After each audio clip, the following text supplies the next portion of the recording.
Hey y'all, 'tis the season to bring an appetizer to a party. I'm supposed to be bringing a sweet and a savory to this party that we're about to go to, and I figured I would make it with y'all and then test it out and see if we like it, because I have never made this before. You need 2 packs of regular crescent rolls, 1 thing of Brie cheese, I think that's how you say it. I think that's right, Brie. And then you need some cranberry sauce and you need some bacon. Now, I don't know if y'all have ever heard of a taco ring where like you get the crescent rolls and you spread them all out like on a circular dish, and then you put like your taco meat and your cheese or whatever. Well, that's kind of what this is, except it's like you have the sweetness with the cranberry, you have the savory with the bacon, and then the cheese.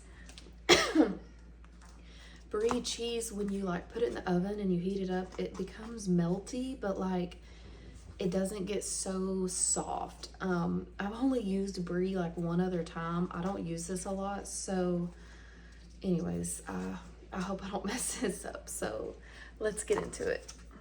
Okay, so I'm using my Pampered Chef stoneware, the big like pizza pan, and like, okay, so she said to make it like to look like the sun.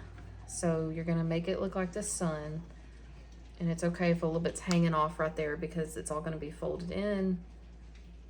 Okay, so let me see.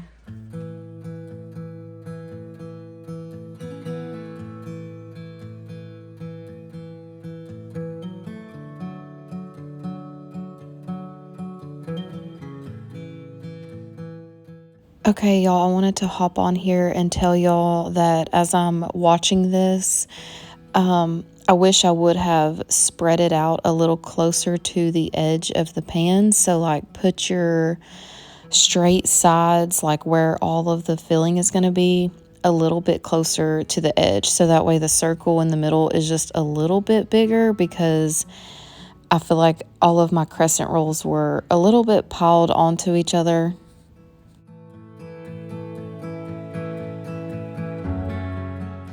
Also, you were supposed to cut up your bacon and fry it before you start making your crescent roll sun shape, because I feel like as the dough sits out, it gets hard to maneuver and move around because it starts to get warm. So I just forgot to do this first. So make sure before you do anything, fry your bacon first. And I was just using my kitchen shears to cut it up into small pieces, and I did about 3 slices. Okay, so we're just using this whole berry cranberry sauce. I'm not really familiar with using this stuff, but that's what it calls for. Obviously, you don't want to use the, wait, is that the bottom of the can? Oh my gosh, they put the label on wrong. The bottom is the top. Okay, so let me turn that around before I mess up. Anyways, I'm not sure like what this is. Wait, why does it look like that? Whole berry cranberry sauce. Is it supposed to look like this? Okay, well, I do see like some berries in there. I'm gonna like put it in a bowl and like stir it around maybe.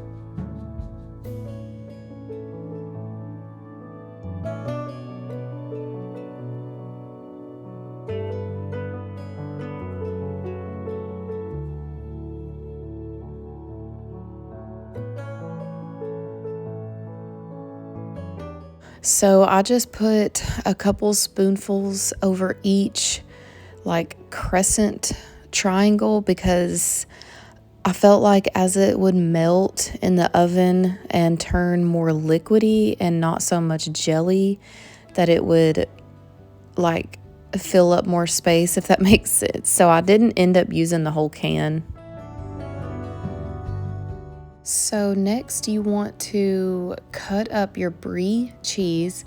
So I'm just taking off all of the paper on the outside, and you want to cut it into like cubed, like bite-sized kind of pieces. And if you do this as like soon as you bring it out of the fridge, it'll be easier to cut, because once it starts getting warm too, it starts to kind of, the inside starts to get kind of sticky, and it was starting to like stick to my knife. So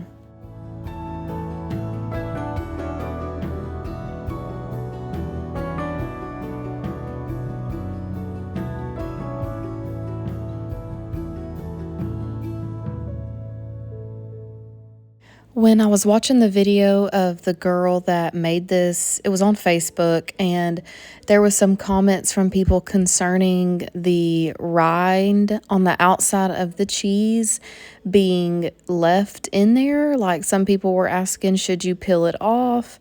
And she said she left hers on, so I decided to leave mine on as well and just see how it turned out. You can take that off if you don't want any part of that in there. It's not a big deal. It might just have a little bit more of like a strong taste, I think.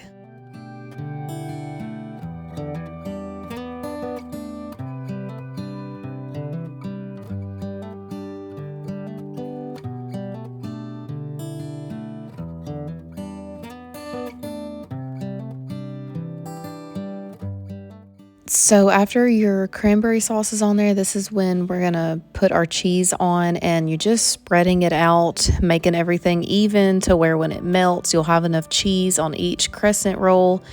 And it started to get really thick really fast. Like, I was concerned about how I was gonna be able to fold these crescent rolls up, but I just tried to fill in all the spots that I could. And it's okay if you go down a little bit off the edge, and if some melts, down underneath, it's not a big deal.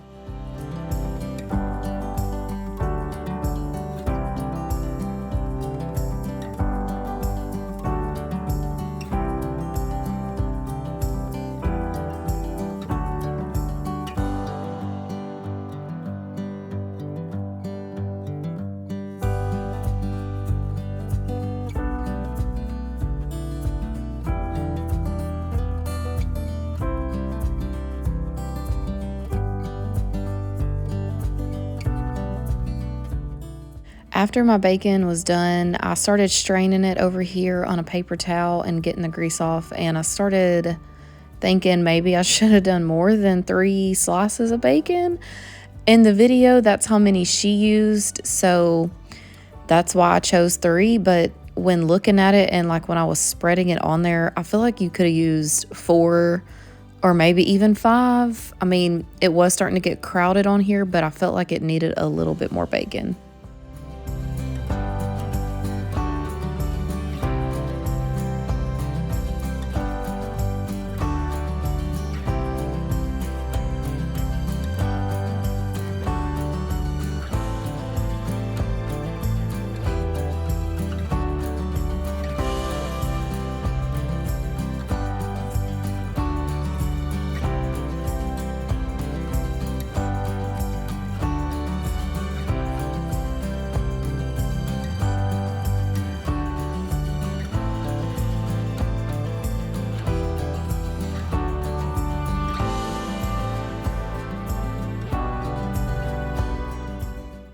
Now, here's the tricky part. It's time to fold over the crescent rolls, and I felt like I did an okay job. I had a lot of stuff piled on there, and some of my crescents were not wanting to stretch, but I wish I wouldn't have pulled some of them so tightly and left them like just kind of loosely coming over, but it turned out okay. I just had a few spots where I felt like it was open too much, and that's also partly because some of the crescent rolls are not all cut the same. Some of them are smaller than others, and it doesn't have to be perfect. So I just brought everything forward and then tried to tuck in the little corner looking pieces.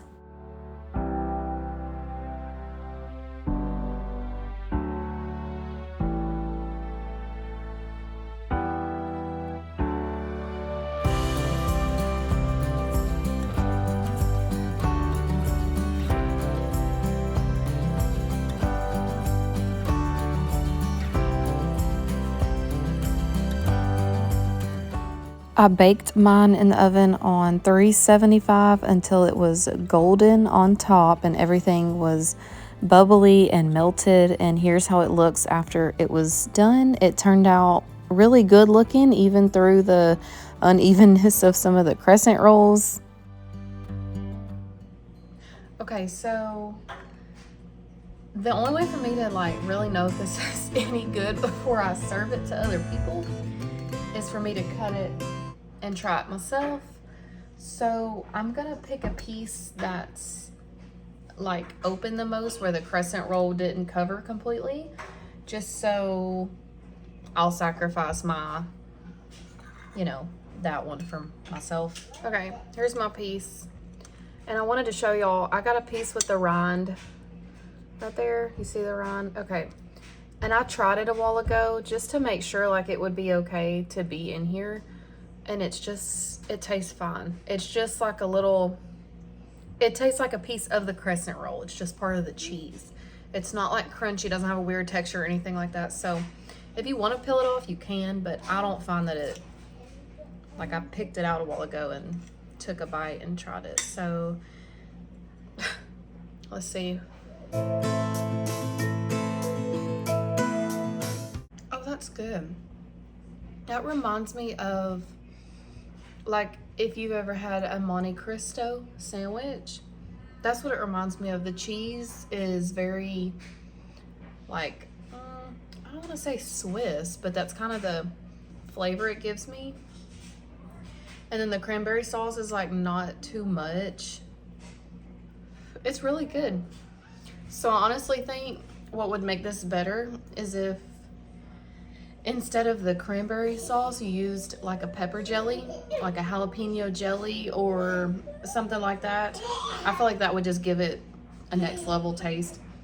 And then my only thing about this is that this is really good if you're like hosting something at your house, but it might be a little difficult to take to a party like what I'm about to do, because it's kind of messy. So I'm gonna have to like put this in a container and be able to space it out, and that way it's easy to pick up. And I'm sure as it cools off, it'll kind of, what's the word, like it won't be so oozy. But so here's how I'm showing up with them. Can you tell my kids have been inside all day with the rain? Anyways, this is how I'm bringing them. They're just messy, so I'm gonna put a little utensil for people to just grab them, and they can, it's just one of those finger foods you're gonna eat and then lick your fingers, I guess. So anyways, thank y'all for watching. Let me know if you try it, and I'll see y'all next week.